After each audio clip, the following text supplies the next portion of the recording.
So this is for Pre-Calc 11, Chapter 6, Section 2. It's called Multiplying and Dividing Rational Expressions. And so if you sort of remember how to multiply and divide fractions, the process is exactly the same. So I'll do a couple of examples really quickly. Let me just make sure that we blow this up a little bit. And so one of the strategies that I would always suggest you do is when you take a look at two fractions and when you multiply them, because this is really multiplication, instead of multiplying right away, what you should do is you should break them down into prime numbers. Now 3 is a prime number, negative 4 is not, so this is going to be 3 negative 1 times 2 times 2, all multiplied by 1 times 2. And so is there any numerator, is there a number in the numerator that's exactly the same as the denominator? And in this case, there's no numerator that's exactly the same as the denominator. So once we get to that point, we just multiply straight across, and we get 3 divided by negative 8. And we'll put a box around it. The next one, 5 over 8 times negative 4 over 15. Again, 5 is a prime number, 8 is not. So I'm going to go 5 over 2 times 2 times 2, all multiplied by negative 2 times 2 over 3 times 5. And now you sort of see we have numbers in the numerator that are exactly the same as the denominator. So there's a 2, that cancels out with a 2. If I cancel this 2 out, there's still a negative in the numerator, so don't forget that. And so what we're left with here is, every time you cancel it, you can imagine that that is just a 1.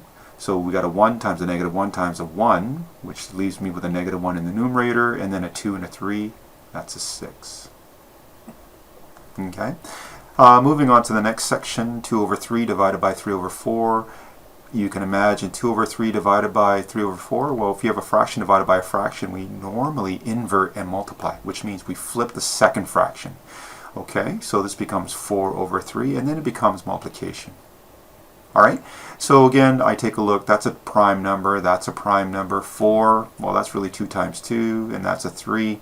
Is there any numbers in the numerator that are exactly the same as the denominator? In this case, the answer is no, so we can just multiply straight across. That becomes 8 over 9, and we put a box around it.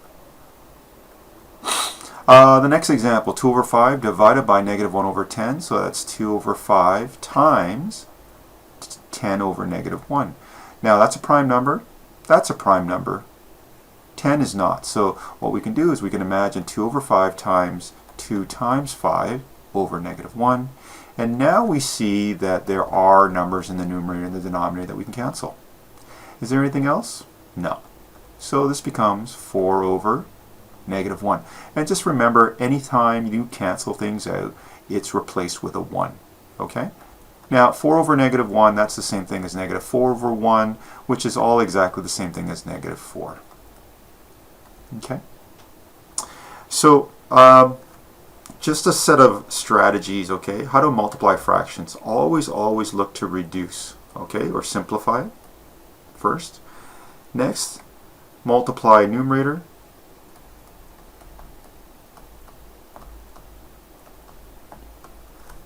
And then multiply denominator.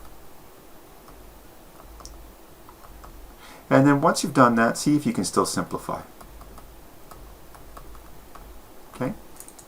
When it comes to division, what we have to do is we always flip the second fraction, okay? We try to reduce. And then 3 and 4 as above. Okay, same as before. Now, when we talk about rational expressions, now we're talking about fractions, but this time with variables and possibly polynomials.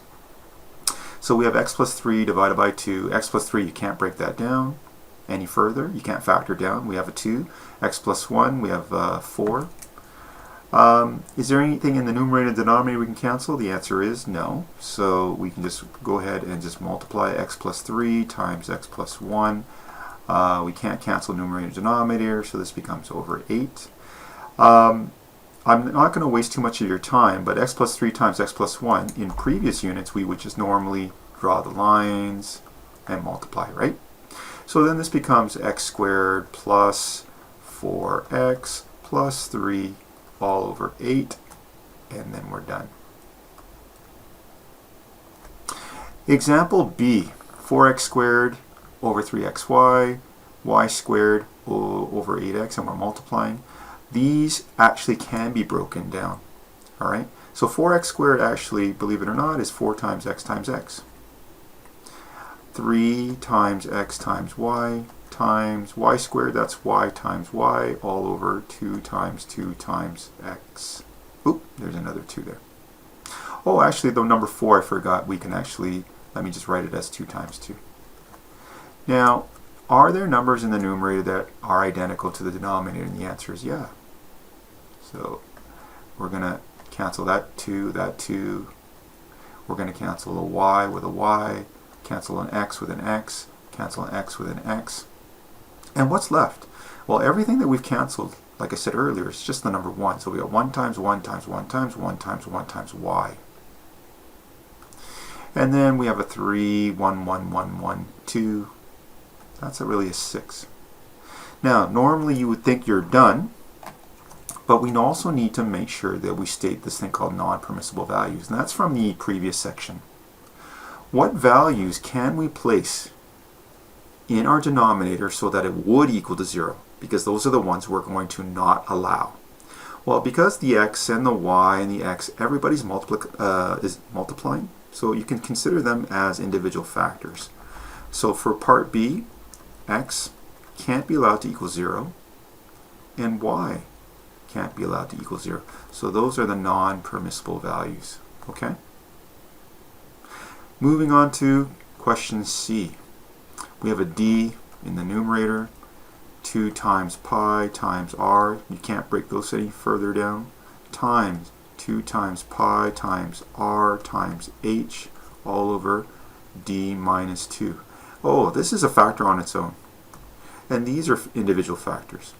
Pi, don't forget, it's just a number, whereas r is an actual variable. Okay, so now let's see if we can simplify. We have a 2, we cancel that with a 2, right? Whatever's in the numerator can cancel with whatever's in the denominator. That's a pi, that cancels out, r cancels out, and again, when I say cancel out, what I really mean is it's being replaced by the number 1.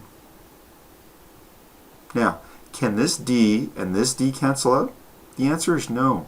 You can only reduce, all right? You can only cancel out factors if everybody's multiplying. And notice this is a d, and yes, it's multiplying, but this is d minus 2. It is not multiplying, so you can't cancel that out. All right? So you're left with d times h over d minus 2. Again, you can't cancel these d's out. All right? Everybody in the numerator and everybody in the denominator must be multiplying in order for you to cancel. Now, back to non-permissible values. What are the factors? Well, we have an r. So therefore, that factor we can't allow equal to 0. We have another factor, d minus 2. We set that equal to 0. We do a little bit of algebra.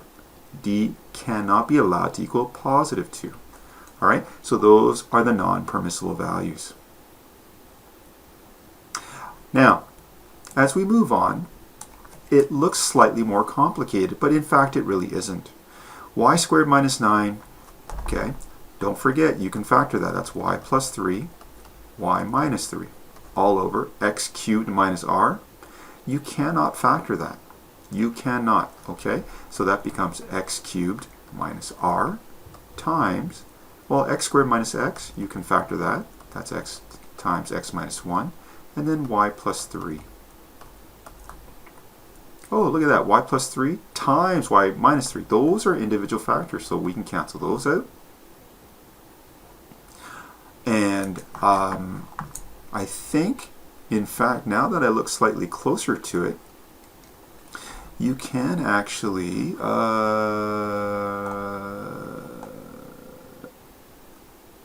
I think, let me just pause for a second. Okay, so there's a slight typo. This should actually be r cubed minus r. Now, if it was r cubed minus r, you can actually factor that. That's going to be, that's going to be r times r squared minus 1. And then there's a difference of squares there, and that's going to be r plus 1, r minus 1. So normally I wouldn't do that. Okay, I would write it numerator, denominator, but just to save some time. Is there anything we can cancel out that we did? We have an x. Golly. Okay, my apologies. That's supposed to be an r, and that's supposed to be an r as well. So let me just change that. I know this is going to look terrible, but now if these were r's, we can cancel that r with that r. We have an r minus 1 with an r minus 1. And what are we left with?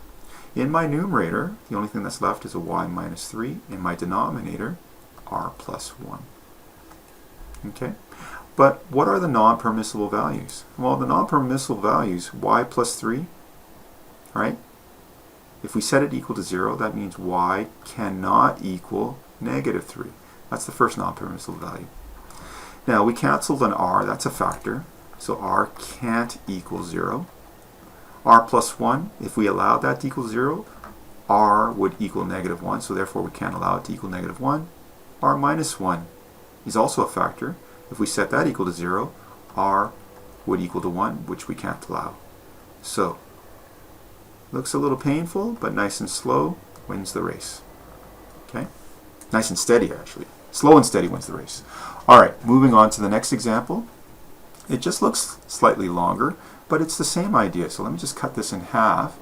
X squared minus x minus 12. I'm not going to bother showing you how I factored it. I know that it is x plus 3 times x minus 4 all over x squared minus 9.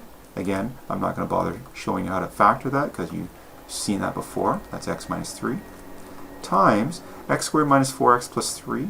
That's actually x minus 3, x minus 1 all over x squared minus 4x. That's x minus 4. Now, a strategy I suggest is when you're at this point, why don't we list all the non-permissible values right now? It just makes life so much easier. X plus 3, okay. X is not allowed to equal negative 3. X minus 3, okay. It's not allowed to equal positive 3 either, right? You set each factor equal to 0. How about this one? Okay, x can't equal 0. And how about this one? X can't equal positive 4. So at least we've got the non-permissible values done. Now let's go ahead and start canceling. We have an x plus 3, cancel out with an x plus 3. We have an x minus 3, cancel out with an x minus 3. We have x minus 4, cancel out with an x minus 4. And what are we left with? We're left with an x minus 1 in the numerator all over x. And now we're done. Okay? So before canceling, write down all the non-permissible values. It makes life so much easier. Okay? We're almost at the end. I apologize, this video has gone on just a tad long, but I'll just do this last one, and you'll kind of get the idea for the last one. This one, of course, anytime you see a division, you invert the preceding or the following fraction. Okay? So here, I have a division. I'm just going to flip this fraction. So this becomes x squared. Oops. I'm just going to factor right away. Okay? X squared minus 6x minus 7. I believe that's x minus 3. X minus, x minus 7. I apologize. X minus 7. And then x plus 1. Right? That works. Over x squared minus 49. Well, that's x plus 7. X minus 7. Times. Okay, so you notice that this is, of course, a division, and then we have a fraction that follows after. So I'm just going to flip this, and I'm going to factor x squared plus 7x. Well, that's really x times x plus 7, right? What used to be in the denominator will now be in the numerator. And then x squared plus 7, x squared plus 8x plus 7. Well, that's x. Oops. This is x plus 7. And then x plus 1. Okay? So right now, I'm going to, before I start canceling things out, I'm going to write down my non-permissible values. And I know I'm running out of room here. So x can't be allowed, right? If I set this part equal to 0, I can't allow it to equal negative 7. If I set x minus 7 equal to 0, I can't allow it to be positive 7. I'm going to move on to this side. Well, this is a denominator as well, so x plus 7. Can't allow that, so that's negative 7. Oh, I already got it listed. X plus 1 is a factor. I'm going to set that equal to 0. Oh, okay, so that can't equal negative 1. Now, you would think you're done, but you're not. Because way back, the original question, this in fact was the denominator. So, you have to consider, this is the denominator. What are the non-permissible values for this denominator? Oh, the non-permissible values for that denominator is actually in the numerator. So let's deal with the x plus 7 first. If you set that equal to 0, well, you can't allow it to negative 7, so I already have that. In order to get full marks, you have to consider x. What can't that equal? Oh, that can't equal 0. Okay, so just be careful. But now we're ready to start canceling. We have x minus 7, x minus 7, x plus 7, x plus 7, x plus 1, x plus 1, and what are we left with? In the numerator, it's x all over x plus 7, and that's the final answer. Okay. Again, I'm not going to bother doing the next one. You just need to factor this. You have to flip this and factor. This last rational expression you don't actually have to flip, but you still do have to factor. Again, make sure you find the non-permissible values before you start simplifying. Okay? Hopefully that makes sense.